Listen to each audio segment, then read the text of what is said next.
Hey guys, this is GamerCal. Welcome to a very different thing from the norm here. This is a Touhou TCG by the name of Rumbling Spell Orchestra. So, since the TCG race has been going on for the Pokemon stuff, I've been kind of interested in playing stuff like this, and I was looking on the Moriya Shrine for some new fan game stuff to have a go at, and I came across this.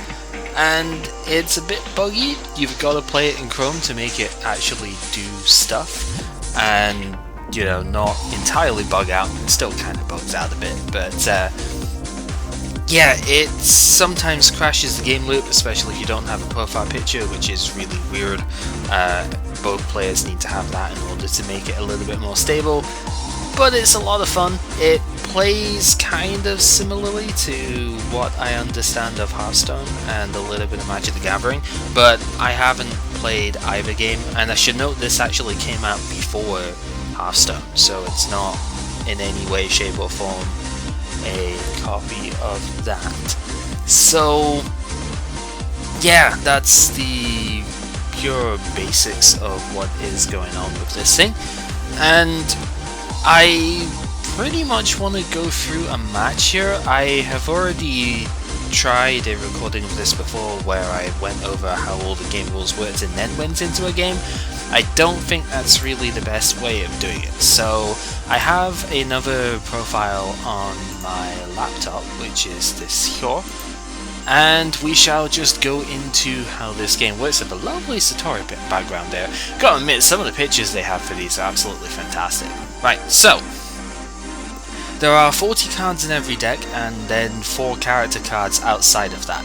The characters that you use have different stats, HP, evasion for dodging enemy spells, and a border value for paying to dodge spells that you basically match in terms of their accuracy. And the characters themselves that you use in your deck, you play 4, and it determines what types of cards you can use. You can't use a card, say, from Flandre in this deck because I don't have a Flandre card here. But beyond that, every card has a level between 1 and 3 for the character, so in this case I can't play any level 3 Moriya cards because I only have 2 in the deck. I can play level 2s, likewise I could play level 1 Patchouli or level 1 Sakuya cards because I have those there. For my particular deck, Moriya here is always the leader, and the enemy deck is actually a Marisa Sakuya mix here.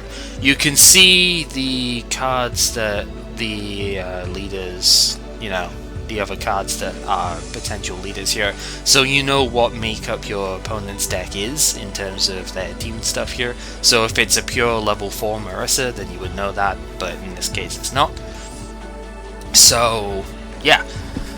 Now, there are 4 phases to this game, and basically 3 major ones, and then the end phase for discarding if you have over 7 cards in your hand.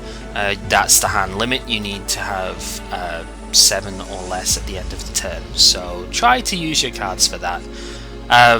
The Replenish Phase is basically where you gain SP. You see we actually gained 1 point here. SP is pretty much what you need for all of the stuff in this game. If you take a look, say, at the card, the top left hand corner is how many points you need to play it. Also, the bottom left hand of the tooltip is the same cost there, so stuff like 7 Fly is only 1, but there are some very expensive cards in this. I think 9 is the highest I remember seeing. Very, very high cost stuff. Whenever a card is playable, it shows up in the boxes at the right time here, so there's no cards that we can play right now. And because of course this is the first turn, there is no battle phase, which is the second part of the turn, and that means we basically just skip to preparation. So what can you do in preparation? You can play 2 different types of cards. You can play a spell card and you can play supports. So the spell cards are kind of, I guess, the monsters of the game, but they're also the land at the same time. For every spell card that you place in reserve, like so, when you start your turn in the replenishing phase, you will gain 1 extra SP for every card you have in, every spell that you have in reserve. However, only active spells can actually do attacking. We won't be doing that for a couple of turns because we need to build up some SP to do that, but that is a basic thing. And then supports kind of acts like equip cards or field spells in Yu-Gi-Oh terms. So I only have equipment ones here, but you can either equip to the spell card or a spell card on the field, or you can equip to a leader. Depending on what the card is, sometimes you can only equip it to certain ones. Like this card, you can only equip to vampire leaders. I should note the designations if you have a look at the card there: Yokai, Vampire, and Scarlet Devil Mansion. Those are sometimes referred to in particular cards, scenes and supports and stuff like that. And you basically get specialized effects that tend to be a bit more powerful than general purpose stuff. Like Marisa's Human Magician, there are cards that only affect yokai, some only affect humans. Oftentimes you'll find a card that only affects people from the Scarlet Devil Mansion, etc. So there's not really a whole lot else that can be done on the first turn. I could play a Servant Flyer, but there's not really much point. I need to build up SP. So the turn gets passed over, and unfortunately I can't show the other recording side as well because I don't really have the scope for that. But you can see, if I may as well bring this back over, there's nothing that you can actually do at the moment with the passive stuff here.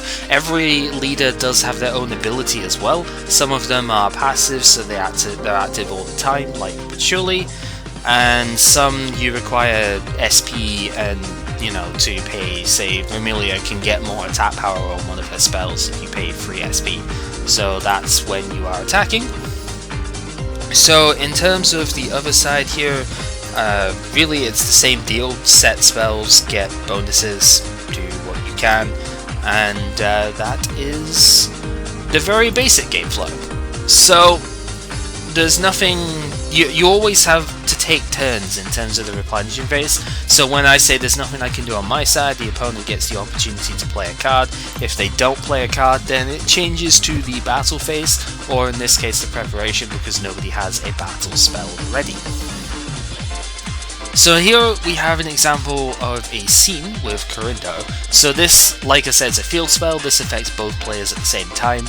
It takes 3 SP to use this. Only one field spell or scene can be on the field at any one time. Once a new one comes in, it discards the old one. So yeah, pretty much exactly like field spells. And their effects can be really interesting, let's just put it that way. Corindo is actually pretty cool because it lets both it makes both players draw 2 cards at a time. That is an intriguing effect in its own right. You want to be setting a spell card every turn that you can, because you need as much SP as possible. But with this being a rushdown sort of deck, I'm actually going to activate a spell here. So when you activate a spell, you have to pay the SP that's in the top left corner in order to do so. So this is only a 1-cost card, it's really efficient to activate, so not too big of a deal to do that here. Heartbreak is a 2-hitter, is a 2-cost card, so it takes a little bit more. Like I said, spells can go up to I think 7 or 8. I think 7 is the highest I remember seeing, but there's probably an 8-cost card somewhere in there. There are some ridiculous cards from certain characters. Every character is different in terms of what they can do, so you need to bear that in mind. Alright, so on my Marissa side, there are actually 2 things that I can do. So I'm gonna go ahead and use a thing here. So this is an event card. Event cards basically work like normal spells or quick play spells in Yu-Gi-Oh! So there are some that you can play RP for Replenish Phase, others you play during the battle phase and modify the stats of the spells that are in play. So you give them extra attack power or extra hit value, or sometimes even extra defenses. In this case, Marissa gives up 1 HP and 2 SP to gain 5 SP at the end of the Replenish Phase. So when she would move on to battle, she would get extra SP. Once you're happy with what the opponent's card does, you just hit finish and you know, the effect goes off and you get a chance to do stuff later on. So there's nothing I can do there, and Marissa had no SP left at the time, so there was nothing she could do. So the game automatically moves on. Marissa doesn't have an active spell, so she can't actually attack right now, which is the reason why it skips the battle phase on Marissa's side. Next time we will actually have a battle phase on my side, because I have an active card. If you don't have a means of attacking, the opponent cannot defend against you that turn. That's, I guess, kind of obvious, but yeah, bears, bears saying anyway. So in this case, I am actually going to activate the spell. This is not really one I want to use during intercept, but I will basically be taking the hit on... well, Marissa will be taking the hit there. So, I actually have a spell that I could use now, or an event that I could use, but I do not want to use it just yet, because I actually want to use one of my equipments this turn. And I need 4 SP to do that, so I will not be doing that. However, yeah, we'll leave stuff at that. So, let's get into battle here. So, when you have an active spell after your Replenish Phase, you go into the battle phase. You can choose not to battle if you want, which is where Finish Select comes in. But if you click on a card, then you will send it into battle, and basically you send these cards into battle and compare their hit value with the opponent's evasion value, and if your hit value is higher, you deal damage equal to your attack value, or if you're defending, equal to your intercept value, which is the IV in the middle. 0 for this card, 1 for this card. And yeah, basically you try and deplete the enemy's HP to 0 and win the game. So we will attack with this. It has attack power of 2 and a hit value of 4. So Marissa won't really be able to dodge that outright. It's also a spread type. Spell cards have one of 3 designations: spread type, normal type, or concentration type. There are basic abilities called focused and unfocused movement that allow you to gain extra evasion against particular types of attack. So spread types will be affected by focused movement. Concentration types will be affected by unfocused movement. Normal types don't get affected by either, but they have other disadvantages in terms of specific cards that you can counter them with. Most of the time I'm not playing those at the moment though, because the normal spells are not generally as strong. Some of them are ridiculous, but not all of them. So when you're on the defending side, you can choose to intercept with one of your own spells, and it basically attacks the opponent back. It doesn't usually do as much damage. Most spells do not have very good intercept values compared to their attack values, but if your spell hits the opponent, then whatever spell they used in that battle gets put back to the reserve spots. So it can be a good trade-off, but right now there's no point in intercepting with a card that does no damage. And then once you've chosen your card for battle, you get to play extra specials and stuff. I won't be using it here, but I could use free SP to increase the attack power of this card by 1 point for the turn, but we will not be doing that. So the end result of all of that is that Marissa's HP went down by 2 points, because that's the attack I had. Because the spell went unchallenged, the spell remains in my active spot, and we can continue on with that later on. So, with that said, we are actually going to apply an equipment here. So I have exactly 4 SP at the moment, which means I can use this card. And this card goes on to my leader, which the opponent gets a chance to confirm now.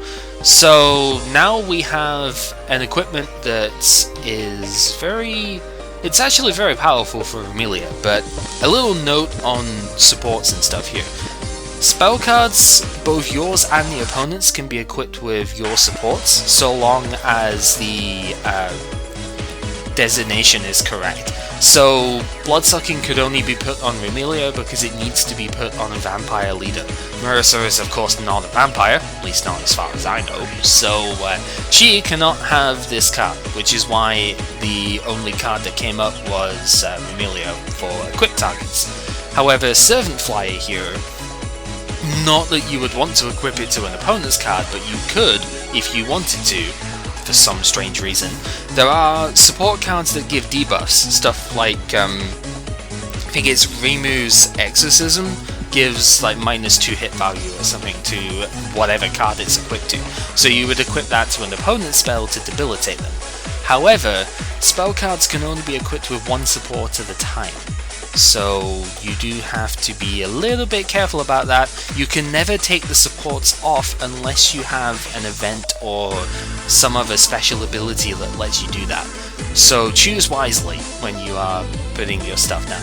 Now, I don't have any SP left at the moment, so there's nothing else I can really do here. So Marissa just gets to draw a card to start her own turn. And there is actually a card I could play on Marissa's side in the event, but we will not bother with that just now. So, Marissa's Earthlight Ray gets 2 extra hit value when it is her turn attacking. So right now it is sitting at 4 hit value. Remelia only has 3 evasions, so she won't be able to dodge this attack. She will be taking 3 damage this turn. However, if we intercept the card, then we will basically attack with the intercept value of this card, and it'll be the same thing as before. This card has 4 hit value, Marissa only has 3 evasion, she doesn't have an ability for focus movement right now, so she can't add to her evasion and dodge the spread here. So basically this card will also be going back to Marissa's reserves. She does have some stuff that she can do here, giving more power. I actually have some events that I could use, but all of them give unfocused movement, which doesn't help against the spread type attack. So no point in using those. And now we can work out resolution stuff here. So my intercept value is only 1, so Marissa loses 1 health for that.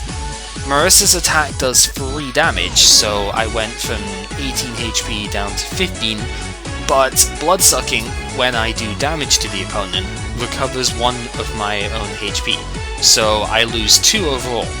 I think the way it counts though is that I would lose 3 before I gained 1, so I would actually lose, I think, if I had 3 HP left. So, worth bearing in mind. So, on Marissa's side, I have 5 SP in total, so we will probably just go ahead and move this back to the active spot, and Marissa has an equipment that she can use as well. So this is an example of equipping a card to a spell. So Moriya has a level 2 card, or a solar system, and this will increase the attack power, so when she's actually doing attacking, this will increase the power of the spell by 1. Also, if it damages the opponent, then she gains an SP back every time.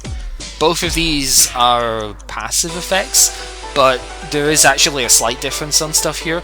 The SP recovery, or the SP gaining, only happens when Marissa's attacking. It does not happen if she intercepts with the card, because as you see, there's battle phase / attack there, whereas the 1 attack value passive is always there. It only actually matters when you are attacking, so essentially this is when you're attacking card, but passive effects generally work on both turns, both yours and your opponent's turn. So once you confirm that, that is what Marissa has chosen to do, and then we end the turn, start up a new turn, and now I have 4 SP because, as I said before, you gain 1 SP for every spell card that you have out. So I basically have 3 spells in reserve, so I gain 3 SP for that, and you always gain 1 at the start of every turn. With this turn, I think I will go ahead and play this. So this card is a general event. There are cards that do not require specific characters to play. If you take a look at the top of the card, you will see there are no boxes filled there, whereas for normal character cards and stuff, you will see however many levels the character needs is on the card there. So you need a level 3 Marissa for this, level 2 Remelia for this, but you don't need any particular characters to play this card. For 2 SP, It's actually a really solid card. For 2 SP, you can either look at the top card of your deck, show it to your opponent, and then put it on either the top or the bottom of your deck before drawing a card. Or you can take a look at the top 4 cards of your deck, take a support, like one of these, that you find there, add that to your hand, and then place the rest of the cards at the bottom of your deck in any order you want. So you're not milling as such, but you are basically looking through more of your deck, which is an interesting effect. We are going to take the first one though. We're going to take a look at the top card, and I would not mind drawing another spell right now, so we will keep that at the top of the deck. We shall draw the card, the opponent gets to see what the card is, so they know we got the Star of David. And now it's the opponent's chance to play a card. They don't have anything they can play because only 1 SP. And we don't have anything else we can play, so it goes on to battle. We don't have a card that can battle though.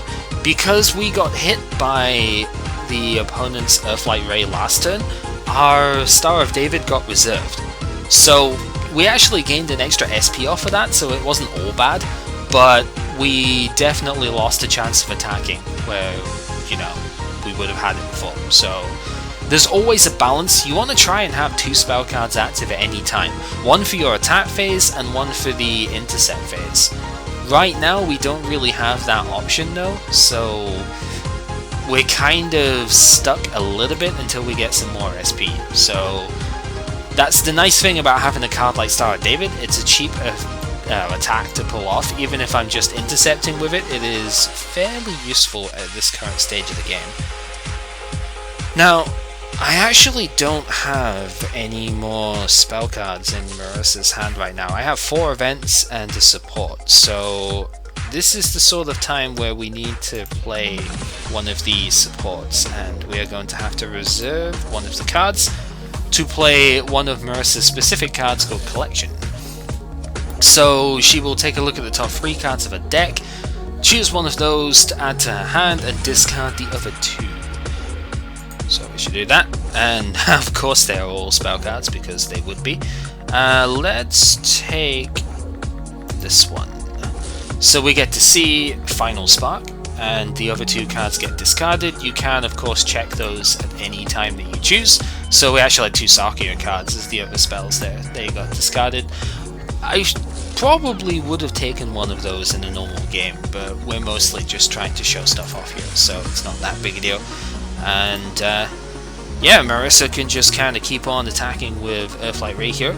The important thing to note though is that Morissa does not have any SP left to play more cards because she drew she used the collection card to get more stuff, so she won't have an active spell next turn. That said, it still did 2 damage, and she only took 1 damage back, so it's still kind of worth it, and now we shall place that down. Also, actually, she can activate the spell if I want. I kind of forgot about that already. Because of the Orchestra solar system, if I take a look at that here, she was attacking. She did damage, so she gained an SP. That means she actually has 2 SP right now, which means that the 2 SP Earthlight Ray can go back to attack. Morissa is all about the attack power, basically. She doesn't have as much hit value as a lot of characters, so she can have a hard time against evasive players, but she has a lot of damage potential, so you do have to keep that in mind. Now, I do not have any spell cards in my hand outside of Star of David here, so now is the time where I'm going to use Corinda. So we have the scene here. This will let us let both players draw 2 cards at the start of every turn, and it really should go in the middle of the field, but for some reason it just kind of goes where the rest of your stuff is, so little bit weird, but what can you do? We have 3 SP left, so we can activate a couple of spells. This will give us one for intercept, 1 for attack, and Morissa doesn't have a card to intercept with yet, so relatively good strategy to play with that.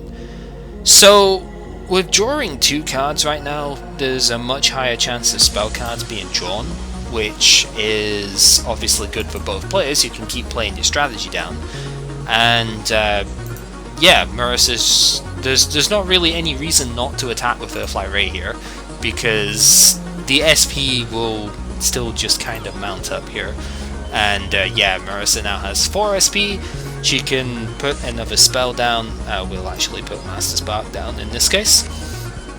And Earthlight Ray can just get promoted again.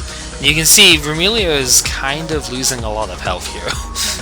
She's already down to just the 2 health, not the 2, the 10 health, which is not disastrous, but is quickly going to wear itself out with the way Remelia plays. So we kind of need to get some stuff going here, and that is where the free damage that we will be able to pick up here, I mean free as in, you know, at no cost to ourselves, of course.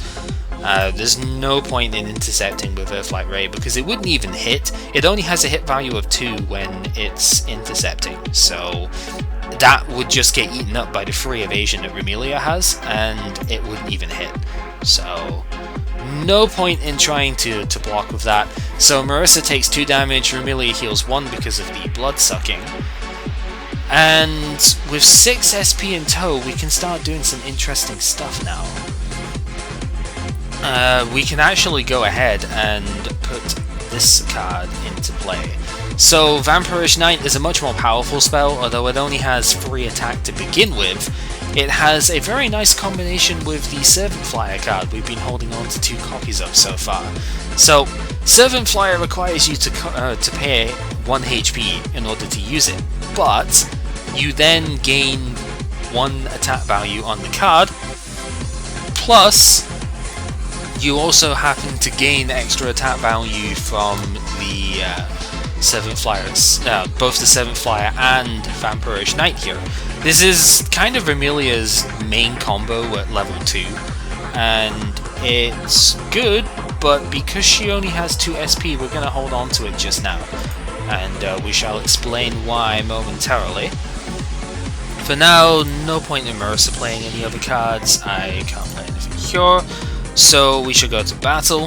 Marissa can bring her card out, but we now have a card that has Unfocused Movement 1, which means that Remelia will have 3+1, so 4 evasion for this particular card because it has concentrated power, basically. It's a laser, what do you expect? Marissa's all about concentrated stuff, so Unfocused Movement does a lot against her, and with equal evasion to the hit value of the card, we will be able to use the border value of just 2 SP and dodge the attack entirely. That means we'll keep this card active, but Earthlight Ray will go back to Marissa's reserve pile. And she won't gain any SP because of the Aurea Solar System because she didn't do damage. So we shall dodge everything entirely, which is good. Vampirish Knight is also a spread attack, so Unfocused Movement that Marissa can apply with her passive doesn't really do anything. So she kinda has to just eat the hit here.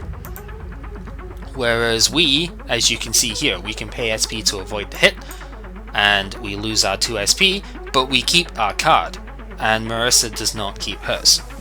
So if you can evade, definitely evade. It is a massive buff to you if you can do that. With that said, I would then go ahead, obviously play another spell down with Marissa, and because that sort of thing failed, then the obvious choice is, well, let's use a card that has more hit value. So we shall go ahead and do that. Marissa's Asteroid Belt here does, only does the 1 damage on intercept, but it has a hit value of 5. So I would need more Unfocused Movement, at least 2, in order to dodge this attack. However, you can see this attack also has an effect called Protection. So Protection is basically a straight up damage buffer. If you were to do 3 damage with your attack and the opponent has 1 protection, then they will take 2 damage instead of 3. There is an effect called Penetration, which, yes, is basically that, but basically lots of laser-based attacks have this, or, straightforward hitting stuff, and that completely ignores Protection, so there's a counterplay there. Similarly, for Focused and Unfocused Movement, although we don't have a card. Actually, no, we do have a card that can do it. Guided Bullets is an ability that lets you ignore the enemy's focused and unfocused movement. So if that's how they're dodging your attacks, then try and get a card with Guided Bullets, and you can hit through them, hit through their stuff without too much issue. So with that said, we have played a card down with Moriya, so we have played a spell. And you can see where Correndo is kind of coming into play here. We are drawing a lot more stuff out of our deck, but we are keeping a steady flow of spells going here, which is the main thing. So I could attack with Vampirish Knight here, but if Asteroid Belt intercepts that, it's an expensive intercept, but if Asteroid Belt intercepts that, I then have to pay 4 SP to bring this card back up, and I don't really have the SP to do that. So in this case, I would choose to attack with the more basic Star of David here, and basically leave it in Moriya's hands whether she would want to counter with Asteroid Belt or not. In this case, I don't think you would, because it costs 4 SP to bring this card out. You're only going to do 1 damage, which is already just going to get healed because of Bloodsucking. So it isn't worth it. You would want to save this card for an attack phase, because even though it's going to cut some of the damage down, it just doesn't quite do enough damage here. So I would pass if I was trying to intercept this here. Now I could increase the damage output, but I only have 5 SP. It would be a bit too expensive for me to do that, so we will not do that. We did, however, gain another HP, so we're running on 13 at the moment. Moriya only has 8 HP left, and we can set another spell card here. Try and set as many different spells as you can if possible, because it does give you a bit more variety in your options. And variety is a good thing. You really do want a good amount of variety in your attacks. I'm going to put another Servant Flyer down at this point, which I'll put it onto this card, because eventually I will most likely be using this. I will most likely use this card here. So we shall eat a HP cost there, add some extra power to that attack ready for later. You can tell what cards are equipped with what because of the symbol stuff here, so we know that this is a thing. I can also equip one to the Vampirish Knight card. So we're going to lose 2 HP for this, but this now becomes an absolute monster of a card that whenever it's attacking, it has, I think it is 5, 3, and... No, it's not 5, it's 5, 2, and 7 is the start of this. It's kind of ridiculous, to be honest. So that's really where the main sort of combination for this particular deck comes into play. So no point playing anything from Moriya. We don't have any effects we can use, so it goes straight to battle, where Asteroid Belt is going to come in. And at this point, you can see this is a 5-6 card at the moment, which is absolutely insane. Okay, it's not quite what I thought it was, because we don't have... there's actually... usually I have this out with a particular support from Vermilion Patchouli that gives it the extra hit value. But 5-6 is crazy, like that's really, really hard to dodge. It's also a spread type, so Moriya doesn't really have very many options to dodge that. That said, I don't think there are really too many ways that I could dodge Asteroid Belt with that, and I don't want to have that card reserved, so once again we shall just intercept with the basic card here. The reason I would intercept with this, even if it isn't actually going to do any damage, is because then, providing it hits, Asteroid Belt gets reserved. And that's really what you are trying to do with this here. There isn't really any way that Moriya can avoid the spread here. That's really what's killing the stuff here, is the spread attacks. So yeah, Moriya doesn't have a way of avoiding that. She doesn't take damage, whereas we did, because yeah, 3 damage off of stuff that way. But at this point, we don't have to worry quite so much about that card unless Moriya wants to pay more SP to bring it out, which at this point might be the play. Now, we do have another ability to take a look at here. This is not really something that's going to come into play very often, but there is a card effect called Faith here. So I should probably mention these green effects are called basic abilities, and they are, you know, the passive of passives, pretty much. Some cards do focus down basic ability stuff specifically, so they might negate them, or they might punish you for having them. But the Faith one here is a little bit different to penetration. Not penetration, protection. So with Faith, if you take less than or equal to the amount of damage that you have Faith, you negate all of that damage. But if it goes above your Faith level, then you take the full damage. So in this case, if Marissa was to get hit with a 1 damage attack, then she wouldn't take any damage. If she got hit by a 2 damage attack, she would take the full 2. So that is pretty much what Faith does. I think there is an ability that counts as Faith, but I forget what it is. So yeah, but that's essentially one of the better cards from Marissa that way, because it has a really good hit value, unlike every other freaking Marissa card. Not really the card that I want to move active at the moment, however. At least I don't think it is. Maybe it is, I don't know, because it does have unfocused movement, but unfocused movement doesn't help against spread, as we have established plenty of times already here. Which is kind of the problem that a player using Marissa will run into. But we do need to try and keep up some sort of attack here, so let's just go with that. Now Marissa actually has 8 cards in hand, so she does have to discard 1, which we get to see there. And finally we get this card. So Remelia at level 2 has an ability to search out the spell card from her deck. I don't honestly think we need that anymore, but at the same time, it's not bad. I mean, it's never bad to draw an extra spell, right?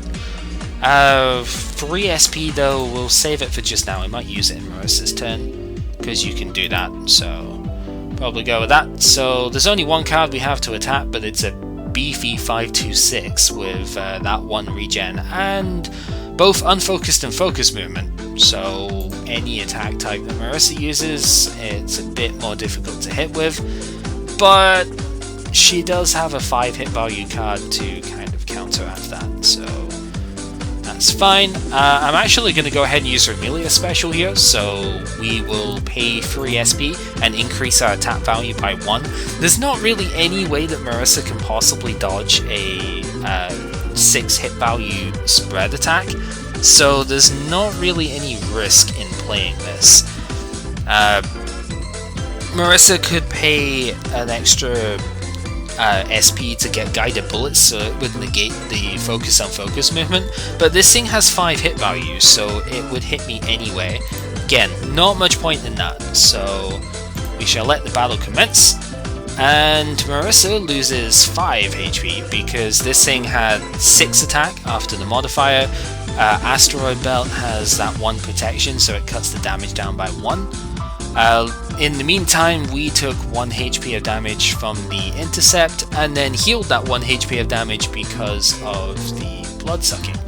So you can see just how powerful some of these cards can be in combination. It's really nice. And now that we have a lot of spells in reserve, we are getting a lot of SP per turn as well, so that kind of helps out. To that extent, I'm trying to think how many of these we actually want to have active, and I guess we could move this up as well. This actually takes 1 HP to move up, but it's relatively strong. I don't know how much I like this card, to be honest, but it is very good at dodging concentrated attacks, so we'll move it up and we'll go with that. So once again, drawing 2 cards, not really going to do much with them because there's not a need to here. Yeah, battle phase stuff is going to happen. And really there's no reason not to attack with a Flight Ray here, because this is kind of where you would try and get it to work. As the Vermilion player, you don't have any SP, so if you were to try and intercept with Vampirish Knight, you would still get hit. But Young Demon Lord actually has a special ability that you lose 1 HP and you gain 3 unfocused movement for the turn, which would then take my evasion up to 6, which is way higher than the 4 hit value here, so we will actually dodge the Earthlight Ray. This is once again a spread type attack, so unfocused movement does nothing, which is what Marisa's really good at using to avoid everything. So not a whole lot of point in going with that, but we will use this effect, so we will get our unfocused movement up. The enemy, even though they passed the first time, the enemy does have an opportunity to use any more skills now, so it never just skips the opponent. They always have an opportunity to counter whatever you do, so keep that in mind. And then, as you can see, the end result of that was that Marisa just missed with her attack, so we hit and she missed, so her card goes back to reserves, and our card stays where it is. So pretty useful right there. I don't really think there's very much that can be done as the Marisa player to counteract any of this at this point.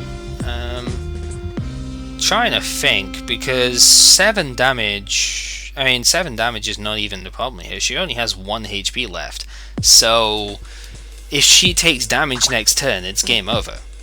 And I don't think there is a way that she could avoid that, because again, all of the attacks here are spread. If they were concentrated attacks like critical heartbreakers, then she would be able to avoid this a bit easier, but there's not really any way of doing that, I don't think. So I think that's kind of just the game over, but we may as well put Final Spark out, because why not? And Marisa again has to discard cards because she has too many in hand, and that's essentially the game. So we will just not even bother that, we're not going to waste the time. And we shall battle with our Vampirish Knight with that ridiculous 526, and you can intercept, but it really won't matter too much here. So actually, this is a good opportunity. If we have a look at Final Spark here, it's a good opportunity to say about the benefits of running a level 4 leader, because I've kind of mentioned before that level 3 is the highest that you require for using all of the character's cards. However, usually one spell card that one of the level 3 spell cards the character has a benefit for running it at level 4. In this case, Marisa's is a passive. There are certain characters that have ones that you need to pay for, like Vermilion I think needs to pay for hers, but Marisa has it on a passive, and it gives this card +1 attack and hit, which, staring down the 626 Final Spark that can then power itself up even further, is pretty scary. But at this stage of the game, we really don't need much. I'm just going to use the skill because I can, and yeah, Marisa could use the skill as well, but it wouldn't actually help her. It would hinder in this case, because she gains attack, which she's intercepting, so that doesn't work, and loses hit, which doesn't help at all. So as soon as that goes, damage calculation is done, the game is over, you get to see what the other players' cards were, and you can see we did 4 more damage than was necessary in order to win that game. So that, in a nutshell, is Rumbling Spell Orchestra. That's how the game plays, and if we take a look here, we can see, yay, we won some points and stuff. Hooray. So, yeah, this is it. The page I will have linked in the description, but this is dulst.com/TouhouRSO. If you are going to play this, you must play it with Google Chrome, as far as I know. Maybe if you have someone like Opera or Safari, I don't actually know, because I don't use those browsers. But it doesn't work with Firefox very well. It doesn't work with Windows 10's Edge, Microsoft Edge. And as a result, I would pretty much assume it doesn't work with Internet Explorer as well. So definitely give it a go if you found this even remotely interesting, because we only basically showed off 2 or 3 characters, you know, attacks and stuff. We only really showed 2, because we basically had Marissa and Replenish cards. I do have a lot of Sakia spells as well, but we just never used them. But yeah, you can mix and match a lot of different attacks and effects and stuff like that together. You can have certain cards that require 2 of one leader, 2 of another, like 2 Marissa, 2 Patchouli for one. There's basically, I think there's about 40 or maybe even 50 like different characters at this point. I'd need to count, but there's a lot of different characters, each with their own sort of play style, and yeah, there's a ton of different cards that you can play, and it's all really cool. So give it a go, bear through the glitches if you can, and maybe we shall play. I want to record some of this with Kip, so we shall see if that plays out. Till then, this has been Gamer Cow, showing off Rumbling Spell Orchestra, and next time, well, hopefully we'll have a game with somebody that's not just me. So until then, take care.